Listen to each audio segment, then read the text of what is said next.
پیارے ناظرین، السلام علیکم ورحمۃ اللہ وبرکاتہ۔ بیٹھ کر پانی پینے کے فائدے۔ ہاں، بے شک آپ نے صحیح سنا۔ آئیے آپ کو بتاتے ہیں بیٹھ کر پانی پینا کتنا فائدہ مند ہے۔ اور سب سے بڑی بات یہ ہے کہ یہ میرے اور آپ کے پیارے نبی جناب محمد الرسول اللہ صلی اللہ علیہ وسلم کی سنت ہے۔ اگر آپ پیارے نبی کی سنتوں سے پیار کرتے ہیں تو ہماری ویڈیو کو آپ ضرور شیئر کر دیں اور ہمارے چینل کو سبسکرائب کر لیں، آپ کی بڑی مہربانی ہوگی۔ تو آئیے ہم اب آپ کو 5 بڑے بڑے بیٹھ کر پانی پینے کے فائدے بتلاتے ہیں۔ نمبر 1، بیٹھ کر پانی پینے سے گردے خراب نہیں ہوتے۔ آج کل گردوں کی خراب ہونے کی بیماری بہت زیادہ پھیل رہی ہے۔ یہ بیٹھ کر پانی پینے سے انشاءاللہ العزیز آپ کے گردے کبھی خراب نہیں ہوں گے۔ نمبر 2، آپ کی ریڑھ کی ہڈی ہمیشہ مضبوط رہے گی، جس ہڈی پر پورے بدن کا دار و مدار ہے۔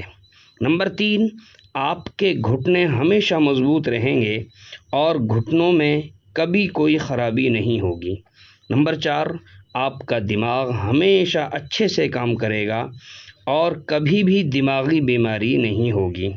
نمبر 5، آپ کے دل کے وال ہمیشہ کھلے رہیں گے اور ہارٹ اٹیک جیسی بڑی بیماری سے آپ محفوظ رہیں گے۔ یعنی اٹیک کی بیماری جو آج کل بہت زیادہ ہو رہی ہے، اس بیماری سے آپ بالکل محفوظ رہیں گے اگر آپ نے بیٹھ کر پانی پینا شروع کر دیا۔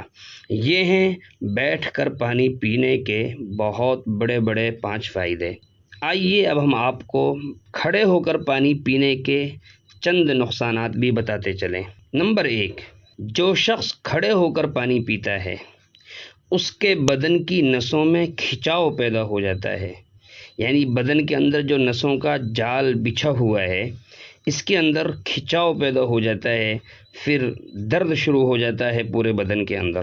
نمبر 2، کھڑے ہو کر پانی پینے سے جوڑوں میں درد پیدا ہوتا ہے، جوڑوں میں درد شروع ہو جاتا ہے۔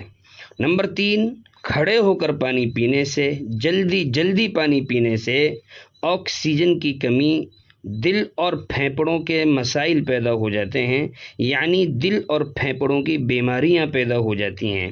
یہ 3 نقصانات ہیں جو ڈاکٹر حضرات اور سائنس نے بتائے ہیں، سائنس نے آج بتائے ہیں، لیکن میرے اور آپ کے نبی جناب محمد الرسول اللہ صلی اللہ علیہ وسلم آج سے 1450 برس پہلے یہ فوائد بتلا کر چلے گئے۔ اس لیے میرے دوستو عزیزو، ہم جہاں بھی ہوں، جس جگہ بھی ہوں، ہو سکے تو ہم زیادہ تر بیٹھ کر پانی پینے کی کوشش کریں۔